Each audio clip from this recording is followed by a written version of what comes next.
Muy buenos días, mis hermanos. Los niños pueden pasar ya a sus clases. ¿Cómo están, hermanitos? Que el Señor les bendiga. ¿Cómo estamos esta mañana? Estamos listos para comenzar con el estudio de la palabra del Señor.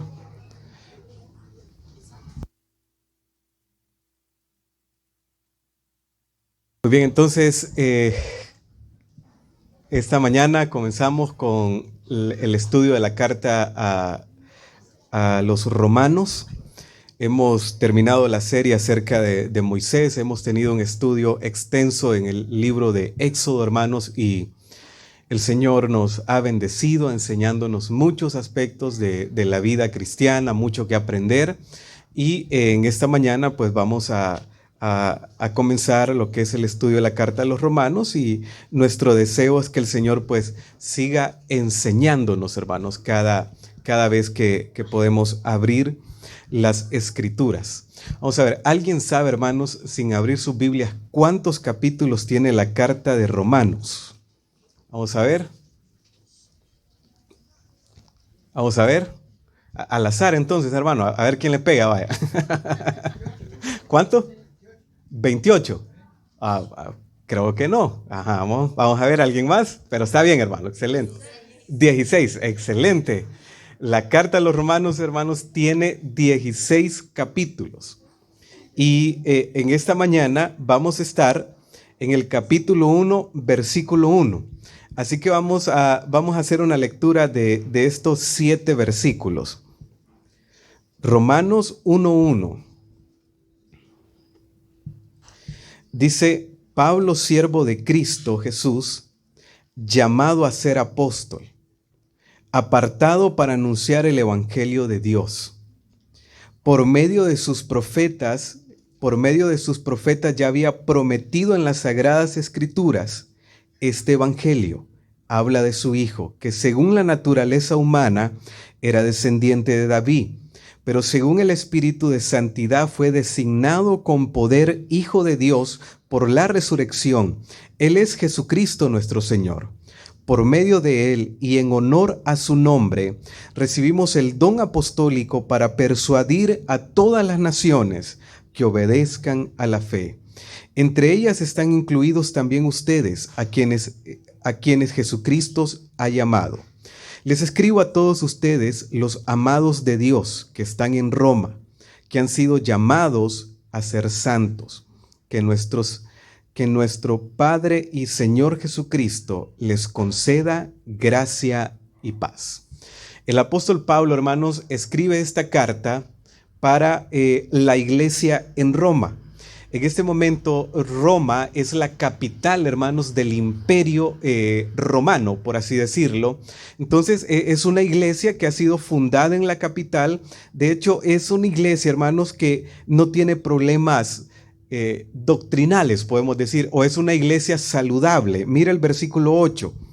Dice el versículo 8 del capítulo 1: En primer lugar, por medio de Jesucristo, doy gracias a mi Dios por todos ustedes, pues en el mundo entero se habla bien de su fe. Podemos decir que la iglesia en Roma, hermanos, es una iglesia saludable. Pero el apóstol Pablo decide escribirles esta carta, hermanos, para que ellos puedan crecer en su fe. De hecho, esto es una carta, hermanos, doctrinal. Es una carta que habla acerca de la justicia de Dios, que habla acerca del amor de Dios, que habla acerca del perdón de Dios, que habla acerca de la justificación. Entonces, en la carta a los romanos, hermanos, es un compendio, podemos decirlo así, de la base doctrinal de la fe. El pastor Sugel Michelin dijo esto acerca de esta carta: es imposible tener un conocimiento preciso del evangelio y sus implicaciones sin una comprensión apropiada del contenido de esta epístola. Hubo un teólogo, hermanos, que se llamaba Crisóstomo. Dice,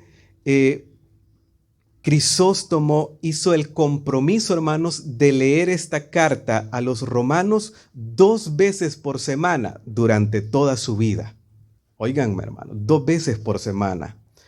Había otro teólogo que se llamaba Martin John, hermanos, que él estuvo predicando 16 años la carta de Romanos y no la pudo terminar.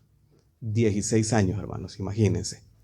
El gran Martín Lutero, hermanos, el reformador de la fe cristiana, conoció a Cristo a través de la carta de Romanos. Romanos 1:17, donde dice que el justo vivirá por fe. El Señor abrió sus ojos cuando estudió esa frase, que la vida cristiana se trata de fe y no de obras, hermanos.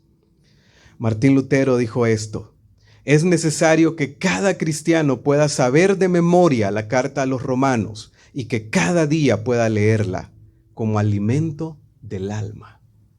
Increíble, hermanos. Entonces, la carta a los romanos es una carta totalmente profunda, donde usted y yo necesitamos cada día ir ahí. Entonces, una buena tarea, hermanos, para este inicio de la serie de Romanos podría ser que en esta próxima semana que viene, usted y yo leamos la carta de Romanos completa, entre semana. Y que el domingo que vengamos aquí nuevamente para continuar la serie, usted pueda decir: ya leí la carta a los romanos. ¿Les parece, hermanos, si hacemos ese compromiso? Leerla entre semana, entera, hermanos, toda la carta. Muy bien, entonces el versículo 1, mire lo que dice el versículo 1. Pablo. Aquí podemos tener la identidad del remitente, quien está escribiendo la carta. Dice: Pablo, siervo de Cristo Jesús, llamado a ser apóstol, apartado para anunciar el evangelio de Dios. El apóstol Pablo va a mostrar su identidad, hermanos. Y el apóstol lo hace en 3 maneras como él describe su identidad. Número 1, su carácter. Número 2, su llamado. Y número 3, su relación con el evangelio. ¿Cuál es el carácter del apóstol Pablo? Dice: Pablo, siervo de ¿quién, hermanos? De Cristo. Siervo de Cristo Jesús. Ahora, ¿quién es Pablo? Bueno, el apóstol Pablo, hermanos, el nombre de él en hebreo es Saúl. El nombre griego es Pablo, hermanos. Y el nombre o lengua semítica es Saulo. En algunos círculos le llamaban Saulo a él entre los judíos. Entonces, el apóstol Pablo aquí, él muestra su carta de presentación diciendo: yo soy siervo de Cristo. Y es interesante, hermanos, porque la palabra siervo muestra o significa esclavo de Cristo. Eso significa el ser siervo, hermanos, un esclavo de Cristo. Y Pablo, ahora mismo que está escribiendo esta carta, él dice: yo, esclavo de Cristo. Vamos a Filipenses 1:1, dice: Pablo y Timoteo, siervo de Cristo, esclavo de Cristo. Entonces, Pablo, siempre que se va a presentar, se presenta, hermanos, como un esclavo de Cristo. Ahora, el hecho de presentarse como un esclavo de Cristo, hermanos, este era un título de honor.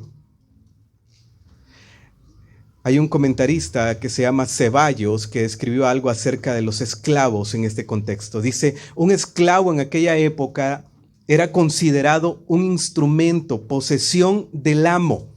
Dice: el esclavo no tenía libertad propia.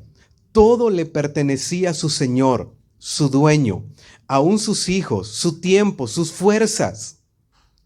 Era de su amo, de su señor. Dice: el amo o el esclavo estaba totalmente al servicio de su señor. Así que cuando Pablo se presenta como un esclavo de Cristo, está diciendo: todo lo mío, todo yo le pertenezco al Señor. O estoy al servicio total del Señor. En el Nuevo Testamento, esta palabra esclavo significa, hermanos, significa una devoción y sumisión total a su amo. Pablo le pertenecía a Cristo sin reserva, dice este comentarista Ceballos. Entonces, hermanos, el ser esclavo de Cristo, el ser siervo de Cristo, significa 3 cosas.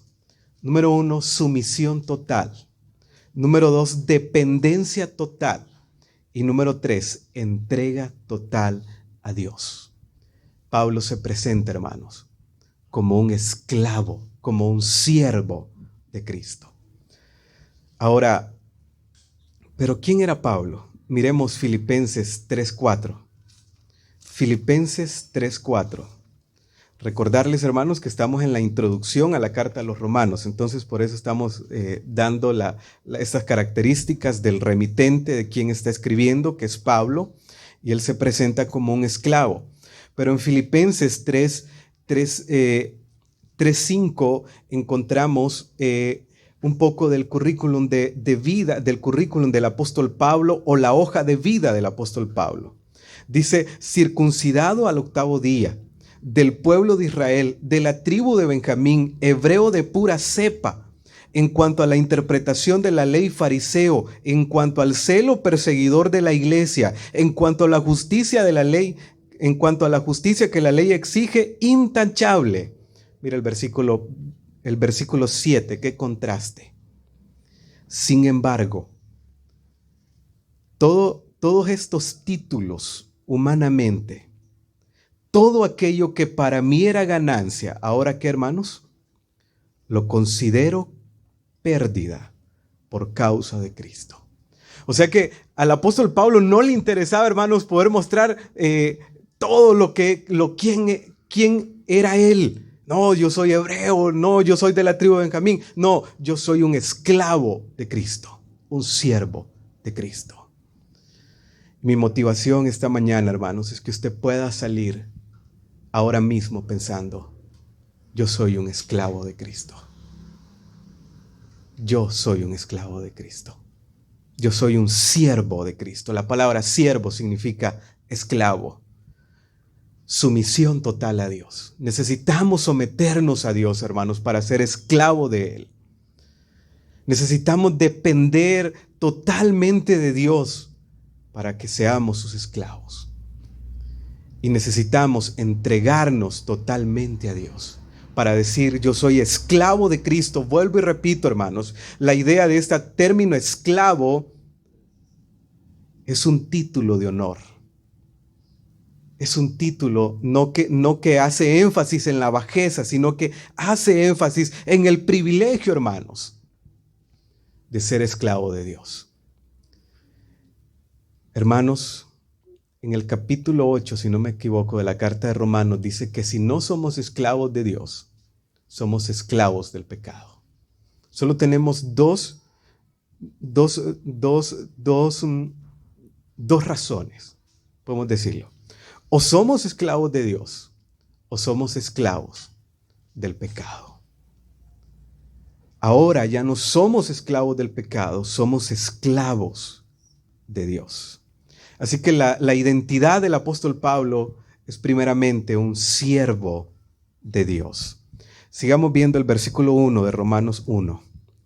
Dice: Pablo, siervo de Cristo Jesús, llamado a ser apóstol. Lo segundo que el apóstol Pablo muestra aquí es su vocación, hermanos. Es a lo que él se dedica. Dice: yo soy llamado a ser apóstol. Y esta palabra llamado, hermanos, significa alguien que fue apartado para ser apóstol de Cristo. El término apóstol significa enviado o delegado, como una persona autorizada para dar el mensaje de Dios. Por ejemplo, en Gálatas 1:1 dice: Pablo, apóstol, no de hombres ni por hombres, sino por Jesucristo y por Dios, el Padre que lo resucitó de los muertos. Pablo dice que él no era apóstol de hombre ni por hombre, sino por Jesucristo. Hechos 9:15 dice: el Señor le dijo: ve, porque instrumento escogido me es este para llevar mi nombre en presencia de los gentiles, de reyes y de los hijos de Israel. El término apóstol entonces significa un enviado o delegado. La vocación del apóstol Pablo, hermanos, era llevar el mensaje de Cristo a las personas. Y cada creyente, hermanos, cada hijo de Dios, estamos llamados a llevar el mensaje de Cristo, a dar a Cristo. Mire, me gusta lo que dice Hechos 9:15, porque dice: para llevar mi nombre en presencia de los gentiles. Hermano, el Señor le ha llamado a usted para que lleve su nombre en presencia podría ser de su familia, en presencia de sus compañeros de trabajo, en presencia de sus amistades. Aquel lugar donde no se menciona el nombre de Cristo, pero el Señor le tiene a usted ahí para que lleve su nombre en presencia de. Así que, hermanos, el Señor, así como llamó al apóstol Pablo para que la vocación de él fuera llevar su nombre en presencia de los gentiles, de los reyes y de los hijos de Israel, el Señor lo ha llamado a usted para que usted pueda llevar su nombre en presencia de. Tenemos dos aspectos que describen la identidad del apóstol Pablo. Primeramente, su carácter de siervo, de esclavo. Número 2, su vocación de llevar el nombre de Cristo en presencia de los gentiles, de los reyes y de los hijos de Israel. Y número 3, mira el versículo 1. Sigamos leyendo el versículo 1. Pablo, siervo de Cristo Jesús, llamado a ser apóstol, apartado para anunciar el evangelio de Dios. El tercer aspecto que describe la identidad del remitente, hermanos, es apartado para el evangelio. Pablo se describe en relación con el evangelio y dice: yo fui apartado, separado, elegido para el evangelio. Hechos 13:2 dice: mientras ministrando estos al Señor y ayunando, dijo el Espíritu Santo: apartadme a Bernabé y a Saulo para la obra que los he llamado. Gálatas 1:15 dice: pero cuando agradó a Dios, que me apartó desde el vientre de mi madre y me llamó por su gracia.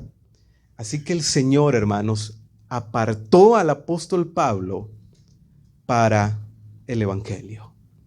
Este término, apartado para el evangelio, significa Pablo, el hombre del evangelio. Eso significa Pablo, el hombre del evangelio. Así que Pablo, hermanos, no fue apartado para la predicación. Pablo no fue apartado para plantar iglesias. Pablo no fue apartado para viajes misioneros, sino para el evangelio. Lógicamente, el hecho de ser el hombre del evangelio involucra la predicación, las misiones, el plantar iglesia, pero el centro de todo es el evangelio. Muchas veces, hermanos, nosotros podemos pensar: no, Dios me llamó a mí para administrar, o Dios me llamó a mí para predicar, Dios me llamó a mí para hacer misiones, Dios me llamó a mí para cantar. Y nos olvidamos que el centro de todo es el evangelio. La idea sería esto: soy un buen administrador porque soy el hombre del evangelio. Ella canta bien porque es la mujer del evangelio. Él predica bien porque es el hombre del evangelio. Él o ella hace misiones porque es el hombre o la mujer del evangelio. Recuerden, hermanos, que el centro de todo, dice el apóstol Pablo, el evangelio. Es el evangelio. Hermanos, el distintivo que debe estar en nuestras vidas es que seamos conocidos como el hombre del evangelio. Que cuando la miren a usted, hermana, digan: ella es la mujer del evangelio. Porque el centro de todo esto es el evangelio, hermanos. La identidad del apóstol Pablo entonces es siervo, es llamado y es unido al evangelio. Así que, hermanos, tenemos la identidad del remitente, de quien escribe. Pablo es un siervo, un esclavo de Cristo. Que usted y yo, mis queridos hermanos, seamos esclavos de Cristo. Que nuestra vocación, hermanos, que nuestro llamado sea llevar el mensaje de Dios a las personas. Y número 3, que seamos unidos al evangelio. Así como estaba Pablo, el hombre del evangelio. Que cuando lo miren a usted digan: él es el hombre o ella es la mujer del evangelio. Y todo lo que hace viene a su centro, que es el evangelio. Habiendo dicho esto, hermanos, esta porción de la palabra del Señor, el tema central, tanto en este capítulo como en la carta a los Romanos, es el evangelio. El versículo 1 dice, el Evangelio de Dios. Ahora, pero, ¿qué significa el Evangelio? El Evangelio, hermanos, la traducción es para nuestro idioma una buena noticia o la buena noticia. Pero, ¿cuál es esta buena noticia del Evangelio? Romanos 1:16. Romanos 1:16. En la carta a los Romanos, la palabra evangelio aparece 9 veces, hermanos. Entonces, en Romanos 1:16 se describe o se da un concepto de lo que es el evangelio. Dice el versículo 16, a la verdad no me avergüenzo del evangelio, porque es poder de Dios para la salvación de todo aquel que cree. El evangelio, hermanos, es el poder de Dios dando salvación a todo aquel que cree en él. Ese es el evangelio. Esa es la buena noticia del evangelio, hermanos. El poder de Dios dando salvación para todo aquel que crea en él. La buena noticia del evangelio. Eso significa el término evangelio, una buena noticia. El ser humano puede recibir muchas buenas noticias en su vida, pero ninguna es mejor que la buena noticia del evangelio. Todas las buenas noticias que usted pueda recibir no son buenas si primeramente no ha recibido la buena noticia del evangelio. Así que, hermanos, esto es el evangelio, una buena noticia. La buena noticia, que en Cristo hay salvación. Que Cristo, hermanos, murió por usted y por mí. Ese es el evangelio, la buena noticia. Entonces, el tema de este capítulo, como de la carta, es el evangelio. Esta mañana nos vamos a concentrar, hermanos, en poderles mostrar 4 verdades del evangelio de la gracia con el propósito de crecer en nuestra fe. 4 verdades del evangelio de la gracia con el propósito de crecer en nuestra fe. Mire cómo termina el versículo 1. Dice, para anunciar el evangelio ¿de quién, hermanos? De Dios. La primera verdad acerca del evangelio, el origen del evangelio, Dios, hermanos. Es decir, el evangelio donde Dios es el autor glorioso. El evangelio de Dios significa Dios es la fuente del evangelio, hermanos. Así que la buena noticia del evangelio que ha llegado a nosotros no fue una iniciativa del apóstol Pablo, ni del apóstol Pedro, ni de Mateo, sino que el evangelio tiene su origen, hermanos. ¿En quién? En Dios. Esa es la primera verdad acerca del evangelio. Su origen está en Dios. Cuando usted escucha el mensaje de salvación, la buena noticia, que en Cristo hay salvación, recordemos, es algo que nace en Dios. Su origen está en Dios.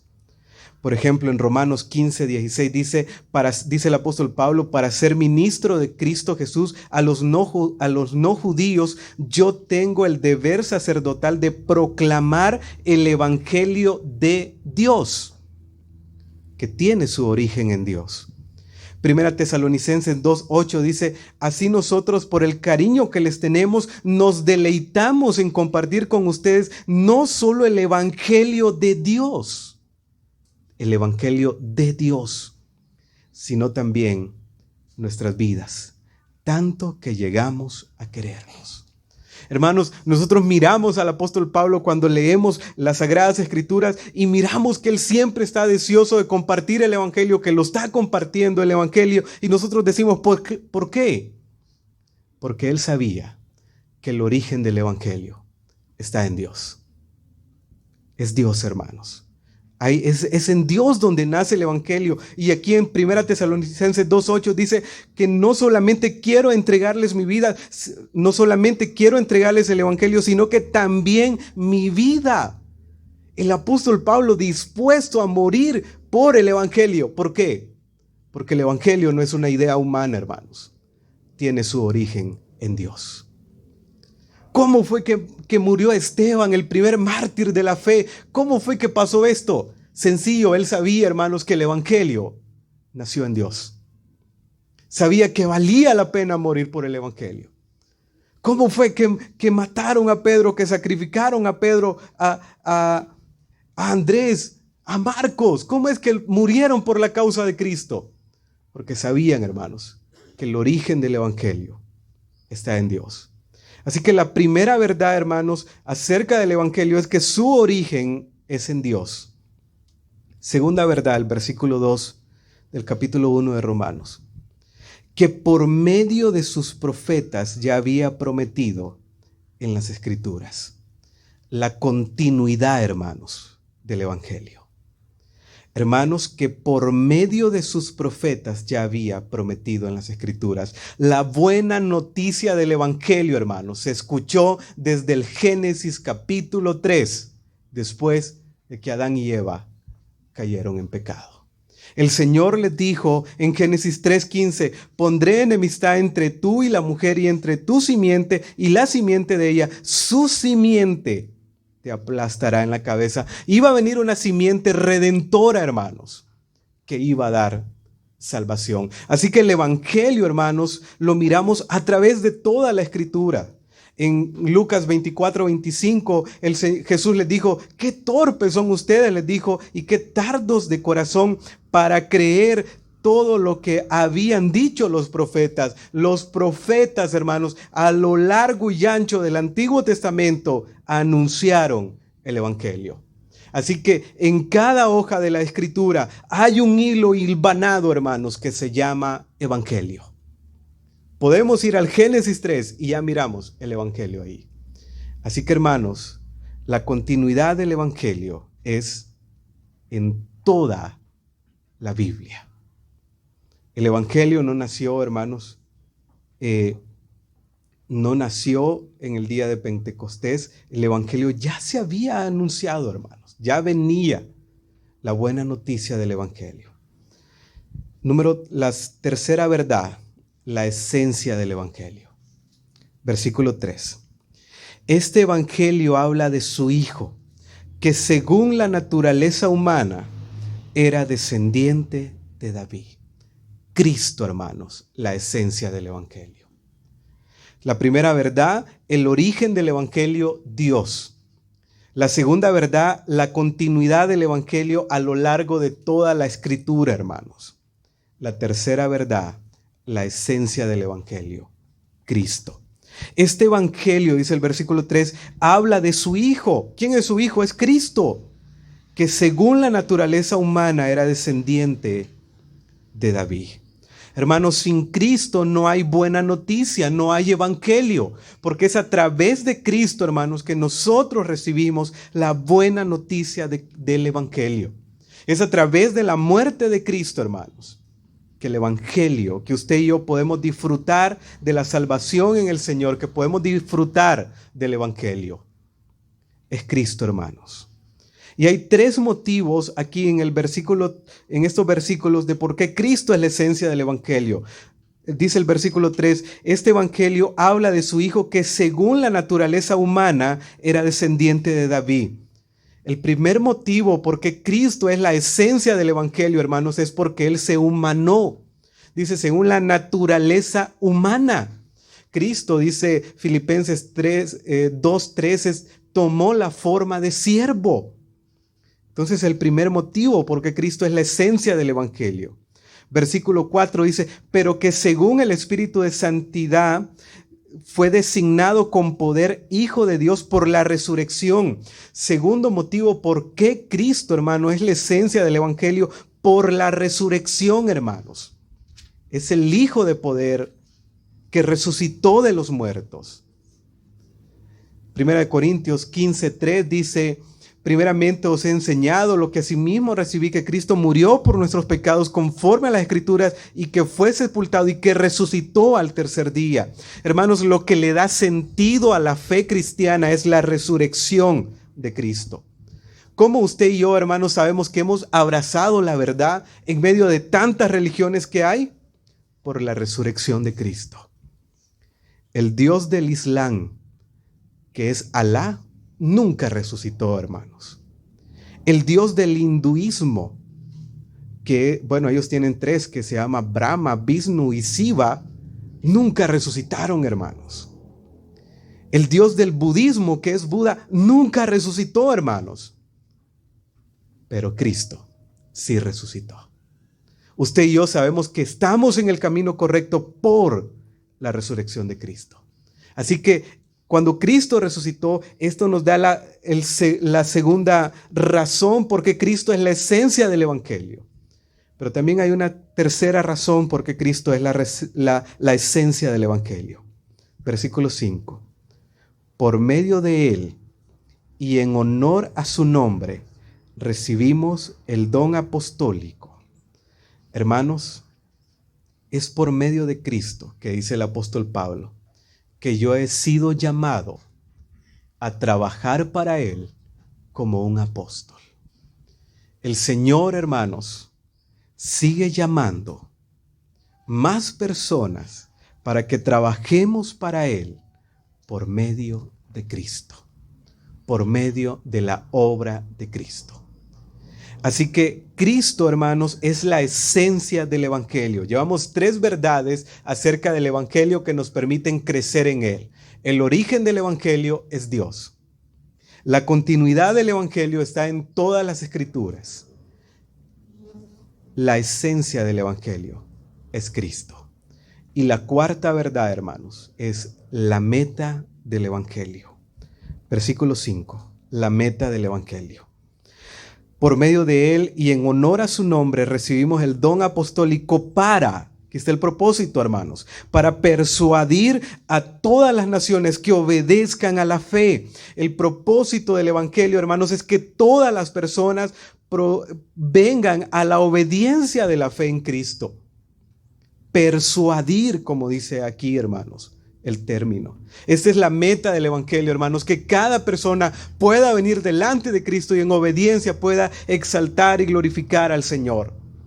Filipenses 2, 10 y 11 dice, para que ante el nombre de Jesús se doble toda rodilla en el cielo y en la tierra y debajo de la tierra, y toda lengua confiese que Jesucristo es el Señor, para gloria de Dios. Así que, hermanos, el propósito del Evangelio es llevarnos a la obediencia a Cristo. Que nosotros, hermanos, podamos doblar todas nuestras rodillas delante del Señor, que nuestra lengua pueda confesar que Jesucristo es el Señor para honra y gloria de su nombre. Ahora, si el Evangelio no lo ha llevado a usted a la obediencia a Cristo, quizás sea, hermanos, que no ha experimentado el Evangelio, porque esa es la meta del Evangelio, la obediencia a Cristo. La obediencia a Cristo. Alguien dijo que el Evangelio, hermanos, es como que nos pongamos al frente de un bus que va pasando en la pavimentada. Vamos a ser impactados. Cuando usted y yo recibimos el Evangelio, vivimos en el Evangelio, habrán cambios, hermanos. Habrán frutos. Así que las 4 verdades, hermanos, del Evangelio que nos permite crecer en esta mañana es origen, Dios. Continuidad en todas las Escrituras. La esencia, ¿quién es la esencia del Evangelio, hermanos? Cristo. ¿Y cuál es la meta del Evangelio, hermanos? Obediencia. La obediencia de la fe de todas las personas. Mira el versículo 7. Pablo ahora va a mostrar la identidad del destinatario. Pablo mostró su identidad como remitente, como quien está escribiendo, pero también termina mostrando la identidad del destinatario. Dice, les escribo a todos ustedes, los amados de Dios, que están en Roma, que han sido llamados ¿a qué, mis hermanos? A ser santos. El apóstol Pablo muestra quiénes son los hermanos en Roma. Son amados, pero también quiénes deben de ser santos. Usted y yo, hermanos, somos amados por el Señor, pero ¿quiénes debemos de ser? Santos. Una santidad práctica. El Evangelio, hermanos, o el fruto que debe dar el Evangelio en nuestras vidas es una vida en santidad. La identidad entonces del destinatario es esta. Son hermanos que son amados, pero son hermanos que son llamados a ser santos. Que Dios nuestro Padre y el Señor Jesucristo les conceda gracia y paz, termina diciendo el versículo.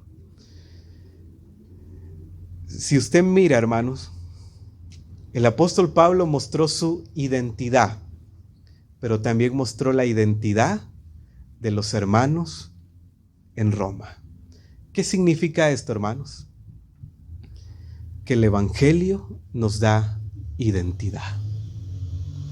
Es en el Evangelio donde usted y yo encontramos la identidad. Pablo, ¿quién era Pablo, hermanos? ¿Cómo se presentó Pablo? Como un siervo. ¿Alguien recuerda qué significa siervo? Esclavo. Segundo lugar, mostró a qué se dedicaba él, a llevar el mensaje de Dios. Y terminó mostrando su identidad diciendo: yo soy el hombre del Evangelio. Que usted salga esta mañana de aquí diciendo: yo soy la mujer o soy el hombre del Evangelio. Hemos visto el origen del Evangelio, la continuidad del Evangelio, la esencia del Evangelio y la meta del Evangelio. Así que, mis hermanos, que esto nos lleve a disfrutar el Evangelio que hemos creído. El problema que estaba pasando aquí en la iglesia en Roma, hermanos, es que algunos se avergonzaban del Evangelio. Por eso Pablo dice: yo no me avergüenzo del Evangelio. Si él no se avergüenza del Evangelio, habían unos que sí se avergonzaban del Evangelio. Que lo que hemos aprendido esta mañana nos lleve a no avergonzarnos del Evangelio. Otro problema que estaba pasando en esta iglesia, hermanos, es que estaban menospreciando el Evangelio. En el capítulo 3, capítulo 4 habla de que algunos decían: tiene que circuncidarse. Que estas verdades que hemos aprendido ahora nos lleven a no menospreciar el Evangelio. Otras personas, otro problema que existía en la iglesia en Roma es que ellos decían: el Evangelio más obras. Que lo que hemos aprendido ahora, hermanos, nos lleve a reflexionar y a saber que el Evangelio es suficiente, que la buena noticia es suficiente, hermanos, para darnos salvación. Y no es el Evangelio más lo que pueda hacer yo. El Evangelio y solo el Evangelio, hermanos. Vamos a orar. Gracias, Padre, por esta mañana. Gracias porque nos permite comenzar el estudio de esta carta a los romanos. Gracias por mostrarnos estas verdades profundas acerca de su Evangelio. De esa buena noticia que hemos recibido, Señor, que en usted tenemos salvación. Queremos disfrutar del Evangelio, de esa gracia salvadora que hemos abrazado, Señor. Y queremos que nos permita poder llevar su nombre a otras personas. Y que sin ningún problema, Señor, podamos mostrar nuestra fe al mundo, porque sabemos que es una buena noticia que viene de usted y que nosotros disfrutamos. En el nombre de Jesús. Amén.